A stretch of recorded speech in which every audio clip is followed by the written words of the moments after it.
What's up, New Orleans? How are you today? Thanks for coming out. Who's got the first question? For Dustin, of course. Dustin, I know being a lot going on this week, a lot of people making you emotional, taking you on trips down memory lane. As we sit here 48 hours out on the night before your final weight cut, how are you digesting everything? I'm good, man. We got to save that stuff for after the fight.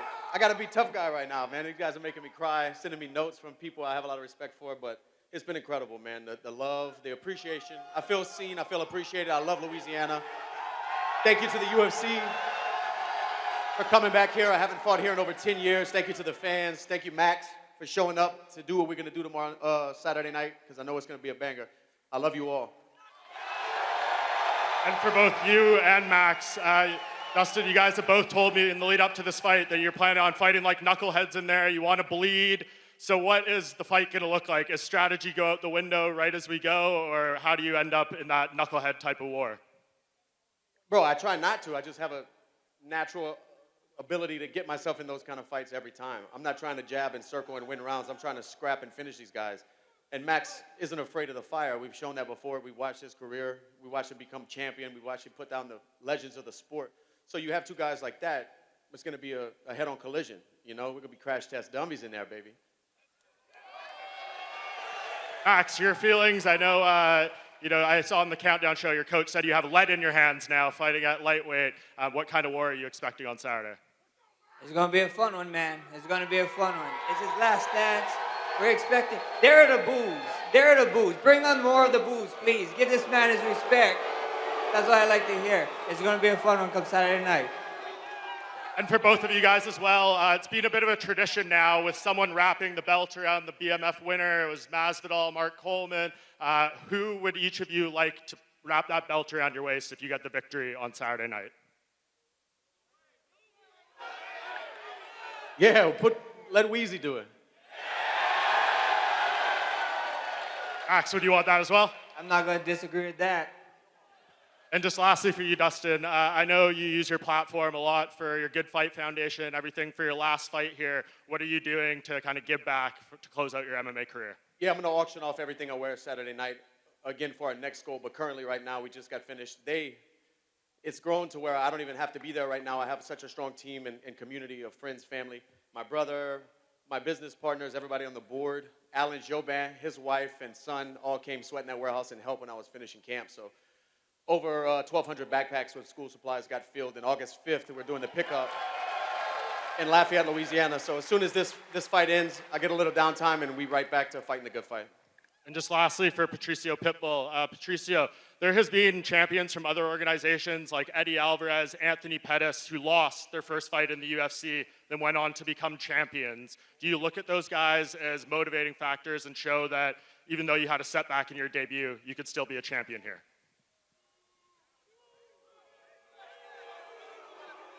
Guys, I believe in myself. I believe I will realize my dream. And I want to be the UFC champion day. Thank you. Question for Daniel Zellhuber.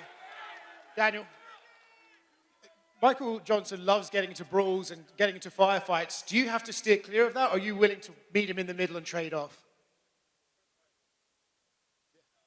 Yeah.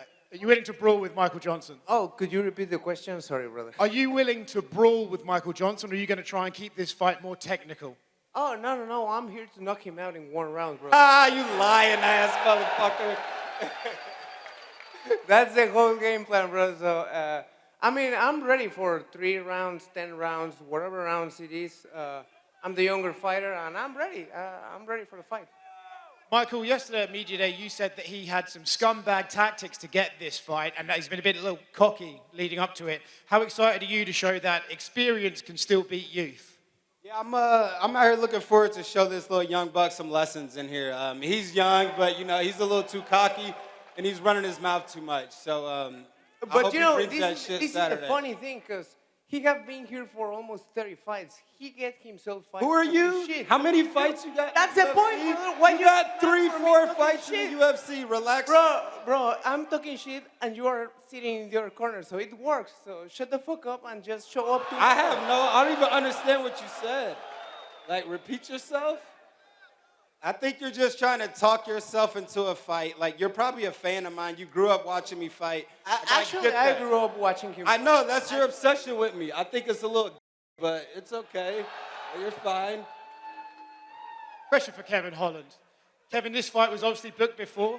Oh, you want them to carry on? Like, this fight was obviously booked before, but now you're on a decent run here. How different do you think this fight will play out compared to if it took place last time? It's the same shit. Everybody kung fu fighting. Nothing changes. And D-Rod, obviously, he's coming in here on a pair of back-to-back wins, looking good. How do you stop his momentum this weekend? Man, I just come in and do what I do best, man. I just be a dog that night and be in his face. Go ahead. You up next? Yeah, go ahead. Question for Dan Ige. Going against Patricio Pitbull, obviously, in the first fight, didn't go his way. I'm curious, from your perspective, did you think it was more of the UFC jitters getting to him or a level of competition difference? No, the guy's a legend, man. You look at his resume, he's a multiple-time world champion. He's fought the best of the best. I don't believe the jitters got to him.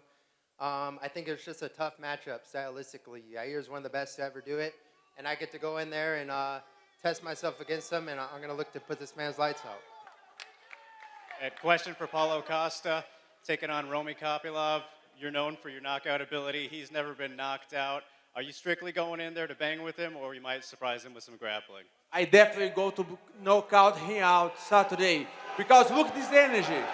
Look at this energy. I will take advantage of this energy, and I'm going to bring a lot emotion, action, and I'm going to knock him out. And I have nothing against him. He's a good boy, good guy. But from now until Saturday, I'm going to hate him. And this is what I need to bring for Cage Saturday night. And I'm going to bring this. I'm focused on this, you know. I will take advantage of the whole energy from you guys. And Saturday, I'm going to bring fire on this cage, believe me. And a question for Dana.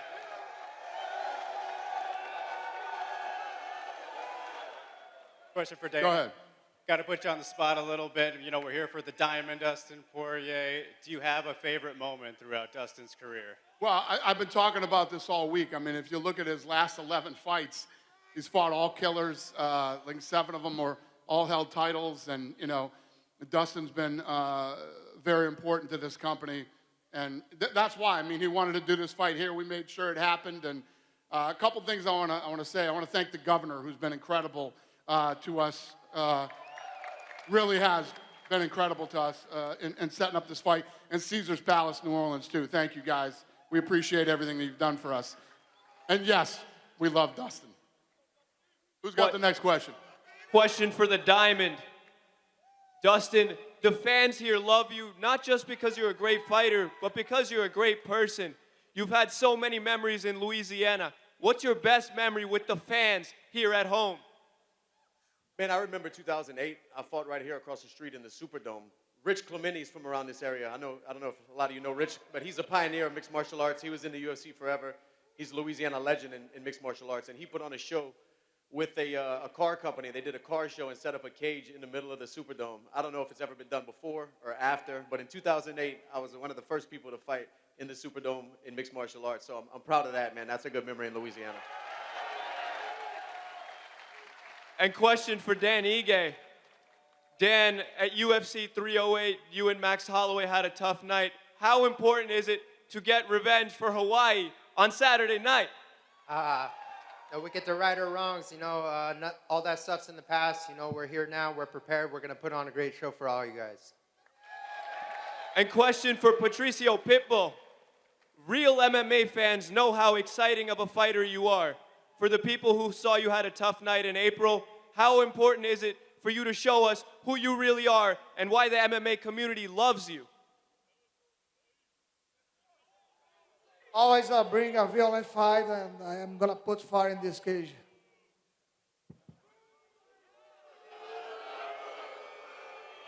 Good. Who's next? Right over here. Go Question ahead. for Dustin. Dustin, the media sometimes talks about the fact that you haven't conquered that undisputed gold, but in this sport, accolades don't mean everything. And there's been 178 UFC champions, but only 1 diamond. only one guy from Lafayette, Louisiana, who's been fighting the best of the best for the past 20 years. How proud are you of that legacy, that what you've done and the name you made for yourself over the past 20 years? How proud does that make you, and also the lives that you touched while doing it? Yeah, that stuff, helping out with the community and doing things like that, that's more than fighting to me. That means more than fighting, but I'm content, I'm happy. I was a kid chasing a dream and turned this into a life for my family. And, you know, I've had some ups and downs in my career. I've had a lot of high moments, and I'm really thankful for the journey. It's given me everything I have. It's taught me so much about myself. But the question you have to ask is, when I look in the mirror, it's like, what's more important? What I attain on the journey or the person I become on the journey? And I'm content with the person I see in the mirror, man. I'm thankful, I'm grateful, and I'm in a good spot. So all of this built me into that. Titles are great. Titles are great. But this experience is worth more than that. Question for Paulo Costa. Paulo, over here. Yes, I see you. You've got one Russian across from you this weekend. Paulo, you've got one Russian across from you this weekend. You've talked more specifically, you've got unfinished business with another Russian, more specifically from Chechnya. If he's tuning in this weekend, what's your message to Khamzat Chimaev? Yes, you guys know about that already. Everybody knows about that. We have a, mutual hate. After this fight, I'm going to send a message for him. But until then, you need to wait to watch. And because my focus right now is on this guy. So I need to focus on him. But, of course, I have a plan after that. And I have unfinished business with Gourmet Chechen, Chimaev. And, yes, I'm going to face him sooner or later. And one more for Max Holloway. Max, you had the opportunity to play spoiler against the Korean Zombie. You said, listen, I want people to boo me. If this was a Hawaiian crowd and somebody was fighting me, they'd be booing them out of the arena. So you got the audience here. What's something that you could possibly say to fire these guys up, to get you to boo you this weekend? They don't need no firing up. This is exactly what I expected, and I'm thankful for them, Give this man, he's a hometown hero, guys. Give this man his respect. Keep booing my ass. Hey, Dustin said this. Gumbo sucks. Hey, Gumbo sucks, guys. Who's next? Go ahead. My question is for Roman Kopylov. А теперь по-русски, Роман. Мы знаем тебя как скромного, тихого парня. Обычная история учит, что к таким парням нужно относиться настороженно и их опасаться. К чему готовится Костя? Всех приветствую. Hold on a second, Roman. Question for Roman Kopylov. Everybody knows you as a very shy, humble guy, very quiet. And usually, as history shows, that this type of person should be worried about. Should Costa start worrying about you being so humble and quiet? Go ahead, Roman. Да, друзья, всех приветствую. Очень рад быть в главном событии. Пауло очень интересные вещи говорит, которые я слышу на протяжении своей карьеры. Это меня мотивирует. Я думаю, мы устроим отличный бой. Я надеюсь, что он в лучшей форме. Потому что я тоже охочусь за нокаутом. Thank you very much for the opportunity. I'm super glad to be in co-main event. And you know what? Paulo says a lot of stuff. I've been watching him his career. He says a lot of interesting stuff, and I'm ready. I hope he's ready as well. Hopefully we'll show an exciting fight for everybody. That's it. Let's go! Let's go! Go ahead, sir. И еще вчера Пауло сказал, что он не собирается ставить на кон свой титул Best Looking Fighter, самый красивый боец, потому что он считает тебя некрасивым. Есть что ответить?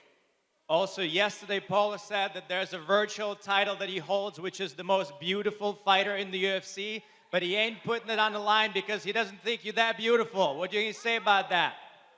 После боя посмотрим, может что-то изменится. We'll see after the fight. Maybe something will change. Good. Who's next? Go ahead, sir. My question is for Dustin. When you started your MMA career, did you ever envision that you would have the biggest artists from New Orleans, Wayne, and the beloved 2009 Super Bowl champion Saints behind you? And what kind of words of motivation have they given you? Nah, man, that was a dream. That was a dream. Not even when I started, even my first fight in the UFC, I walked out to Wayne. And my last fight, he's going to walk me out. That's crazy. That's crazy. That just shows you, if you chase your dreams, anything's possible. Anything's possible. come from Lafayette, Louisiana, the lights of Vegas and fighting in the octagon seemed so far away, and I just kept chasing the dream, man. So motivation, discipline, you can make anything, you can move mountains. Go ahead, sir. My question is for Dustin. Dustin, what words do you have for the next generation of fighters that look to achieve the level of success that you've reached? Man, worries, I don't really have worries. It's just don't get caught up in the glitz and glamour. At the end of the day, what pays the bills, what makes things count is the hard work and the holding yourself accountable. If that doesn't get lost in how big this is getting, you know, fighters are going to still be cut from that cloth. But it is changing a little bit, you know. I'm excited because I'm such a fan of the sport. When I lay these gloves down Saturday night, I'm going to be in front of the TV every fight. Hopefully ESPN brings me back and I can continue to talk about the sport that's changed my life and taught me so much. We'll see, but things are definitely changing, man. Go ahead, sir. Dustin, you kind of talked about this a little bit yesterday, but how does your history against Max kind of play a role into your fight against him tomorrow? Will you take anything from your history against him into Saturday's fight? Bro, the only thing I can really take from the previous two is his output, his conditioning, his durability. We're different fighters every time. We're talking about 13 years, a trilogy that's spanning 13 years. We were kids at the beginning, more mature, more technical fighters, the second one. This time, you know, the guys we fought, the things he's done, became champion multiple times, and we're different fighters every time. So this is going to be who we are in this day and age, this moment on Saturday night. We'll see who's better. But they're all different fights. Good. All right. Thank you, guys. We're going to rip this stuff out of here and do the face-offs, and we'll see you Friday.